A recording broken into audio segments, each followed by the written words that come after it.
Welcome दोस्तों। जैसा कि आपको पता है बिटवाइस ग्लोबल की तरफ से हायरिंग किया जा रहा है माइनोटॉमी प्लेटफॉर्म पे और उसका एग्ज़ाम अभी चल रहा है। तो उनके असेसमेंट चल रहे हैं। तो फर्स्ट इस वीडियो में मैं आपको क्या करूँगा कि उनके असेसमेंट का पैटर्न बताऊँगा कि बिटवाइस असेसमेंट का पैटर्न क्या है, कितने सेक्शंस है टोटल उस एग्ज़ाम असेसमेंट में, फर्स्ट असेसमेंट में। देन उसके बाद मैं क्या करूँगा, मेरे पास कुछ कोडिंग क्वेश्चन है बिटवाइस के जो इस बार पूछे गए हैं, तो वो कोडिंग क्वेश्चंस आपको दिखाऊंगा ताकि आप उस हिसाब से अपने आप को प्रिपेयर कर सको और आगे चल के जब आप अप्लाई करो तो आपको हेल्प हो वो सारे कोडिंग क्वेश्चंस देख के एग्ज़ाम देने में। तो कुछ इसके एसक्यूएल क्वेश्चंस भी हैं, एसक्यूएल के एमसीक्यू क्वेश्चंस, तो मैं वो भी दिखाऊंगा इस वीडियो में। तो आप इस वीडियो में बने रहें हमारे साथ। तो चलिए स्टार्ट कर लेते हैं। स्टार्ट करने से पहले एक छोटा सा रिक्वेस्ट है आपसे, अगर आपने अब तक इस चैनल को सब्सक्राइब नहीं कर रखा है तो प्लीज़ चैनल को सब्सक्राइब कर लीजिए ताकि मैं जब भी कोई न्यू वीडियो बनाऊंगा तो उसकी नोटिफिकेशन आपको मिलती रहेगी।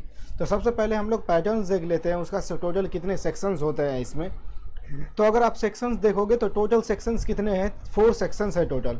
हर सेक्शंस में आपको अलग अलग नंबर ऑफ क्वेश्चंस है। तो अगर फर्स्ट क्वेश्चन सेक्शंस की बात करें तो फर्स्ट सेक्शन एब्स्ट्रैक्ट रीजनिंग है। इस फर्स्ट सेक्शंस में आपको टोटल 6 एमसीक्यू क्वेश्चंस रहेंगे। एब्स्ट्रैक्ट रीजनिंग में 6 एमसीक्यू क्वेश्चंस दिए जाएंगे, आपको 10 मिनट होगा इसको सॉल्व करने के लिए। नेक्स्ट क्वेश्चंस की सेक्शंस की बात करें तो नेक्स्ट सेक्शन आपको एनालिटिकल एबिलिटी होगी, जिसमें भी आपको 6 एमसीक्यू क्वेश्चंस होंगे जिसे आपको सॉल्व करने हैं, उसके लिए भी आपको 10 मिनट टाइम होगा। नेक्स्ट सेक्शन आपको न्यूमेरिकल एबिलिटी है, जिसमें आपको 8 एमसीक्यू क्वेश्चंस रहेंगे और इसको सॉल्व करने के लिए भी आपको 10 मिनट का ही टाइम दिया गया होगा। अगले सेक्शंस अगर आप देखें तो अगला सेक्शन आपको डेटा एनालिसिस से है रिलेटेड और इसके लिए भी आपको 8 एमसीक्यू क्वेश्चंस मिलेंगे जिसको आपको 10 मिनट के अंदर सॉल्व करना है। इसी तरह वर्बल एबिलिटी में भी आपको 8 क्वेश्चंस है जिसको 10-15 मिनट के अंदर सॉल्व करना है। तो वर्बल एबिलिटी के लिए आपको थोड़ा टाइम एक्स्ट्रा दिया गया है, तो 8 क्वेश्चंस हैं और उसके लिए 15 मिनट आपको वर्बल एबिलिटी में मिलता है। और उसके बाद बात ही हम कर लेते हैं प्रोग्रामिंग की। तो प्रोग्रामिंग के आपको 3 क्वेश्चंस दिए जाएंगे जिसे आपको सॉल्व करना है। जावा में सॉल्व करो, C++ में सॉल्व करो या फिर आप पाइथन में सॉल्व करो। तो इन कोडिंग क्वेश्चंस को मैं अभी इस वीडियो में दिखाने वाला हूं। अगर लास्ट सेक्शन है एसक्यूएल का, मैं एसक्यूएल्स के भी आपको बेसिक क्वेश्चंस दिखाऊंगा कि किस तरह के एमसीक्यू क्वेश्चंस पूछे गए हैं अभी के असेसमेंट में। तो चलिए हम लोग स्टार्ट करते हैं और एक एक करके सारे क्वेश्चंस हम लोग देखते हैं। तो आप इसे क्या कर सकते हो कि मैं जब वीडियो में सारे क्वेश्चंस दिखा रहा हूँगा तो आप इसे वीडियो पॉज करके सारे स्क्रीनशॉट सारे क्वेश्चंस के आप ले सकते हो, ताकि स्क्रीनशॉट लेके आप इसे खुद से पढ़ने की कोशिश करोगे, खुद से बनाने की कोशिश करोगे, फिर ताकि जो है ये आपको आगे चल के हेल्प करे जब आप इसमें अप्लाई करो या फिर आप दोबारा जब एग्ज़ाम में बैठो तो आपको पता चले कि एग्ज़ाम का पैटर्न क्या है, किस तरह के क्वेश्चन ये पूछ रहे हैं। तो चलिए हम लोग पहला क्वेश्चन देख लेते हैं।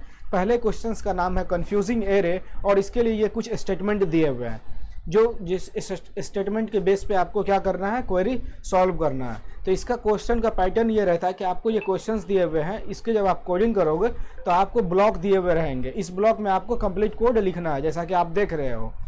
इसमें आपको क्या करना है, कोड लिखना है सारा इस आप प्रॉब्लम से रिलेटेड। तो आप वीडियोज़ को कुछ सेकेंड के लिए पॉज कर लो, पॉज करके आप इस क्वेश्चंस को क्या करो, आप स्क्रीनशॉट ले लो, इसका लेके आप खुद से बनाने की प्रैक्टिस करोगे। चलिए हम लोग देखते हैं दूसरे क्वेश्चंस की तरफ। अपना दूसरा क्वेश्चन है जिसका नाम है बैंक रॉबरी। इसको भी आप इसका भी स्क्रीनशॉट ले सकते हो, मैं यहाँ भी सेंटर में कर दिया हूँ। तो आप देख लो, बैंक रॉबरी में भी एक स्टेटमेंट दिया हुआ, अगर आप पढ़ो तो मैं सारे क्वेश्चंस को एक एक करके पढ़ने लगूंगा तो वीडियोस बहुत लंबा हो जाएगा और फिर ये भी प्रॉब्लम होगा। तो आप क्या कर सकते हो, वीडियो सिंपल है, आप वीडियो को पॉज कर लो, पॉज करके आप इसका स्क्रीनशॉट ले लो, फिर इसको आप खुद से प्रैक्टिस करो बनाने की, या फिर आप रिवाइज करो या आप खुद से इसको करो, या क्वेश्चन समझो कि किस तरह के क्वेश्चन हैं, इसके पैटर्न क्या हैं, इसको आप किस तरह से इजीली वे में सॉल्व कर सकते हो। ये दूसरा क्वेश्चन था। तीसरा क्वेश्चन अगर आप देखोगे तो तीसरा क्वेश्चन है रिवर्स डिजिट का। तो ये सारे क्वेश्चंस जो आपको पूछे जा रहे हैं, ये सारे क्वेश्चंस एरे से रिलेटेड हो रहे हैं, कुछ आपको क्वेश्चंस स्ट्रिंग से रिलेटेड हैं, कुछ मिक्स हैं, कुछ आपको लूप के लॉजिक से पूछे गए हैं। तो इनके ये सारे क्वेश्चंस ही इसी तरह के बने हुए हैं।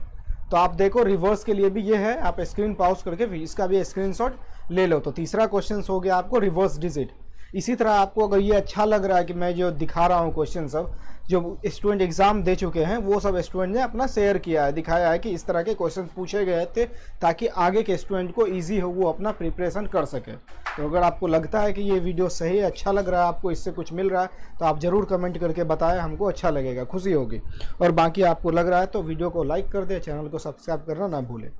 तो चौथा क्वेश्चन है परफेक्ट ऑर्डर का। इसके लिए ये स्टेटमेंट दिया हुआ, इस स्टेटमेंट के बेस पे आपको क्या करना है, कोड करना है। इसे भी आप स्क्रीनशॉट ले सकते हो। अगले क्वेश्चन की बात करें तो अगला क्वेश्चन अपना है वॉवेल रिकॉग्निशन का। तो इसमें भी वही सेम स्टेटमेंट है, कुछ स्टेटमेंट दिए हुए हैं, उस स्टेटमेंट के बेस पे आपको क्या करना है, सॉल्यूशन फिगर आउट करनी है। तो इसे भी आप स्क्रीनशॉट ले लो, स्क्रीनशॉट लेके आप अपनी गैलरी में रख लो या फिर आप नोट डाउन कर लो कहीं पे जहाँ पे आप प्रैक्टिस करते हो। फिर आप ये सारे क्वेश्चंस को खुद से बनाने की प्रैक्टिस करते रहना। छठे क्वेश्चंस की बात करें तो छठे क्वेश्चंस का नाम है विजय वर्मा एंड हिज सौरव। तो इसमें भी सारे क्वेश्चंस में आपको सेम पैटर्न मिलेंगे कि कुछ आपको स्टेटमेंट दिए हुए हैं, एक स्टोरी टाइप का बना दिया गया है क्वेश्चंस को, और उस स्टोरी को आपको पढ़ के उससे क्वेश्चंस को सॉल्व करना है। उसके प्रॉब्लम जो है दिए हुए उसको स्टोरी में उस प्रॉब्लम को सॉल्व करना है। तो विजय एंड हिज सौरव का भी आप स्क्रीनशॉट ले लो वीडियो पॉज करके।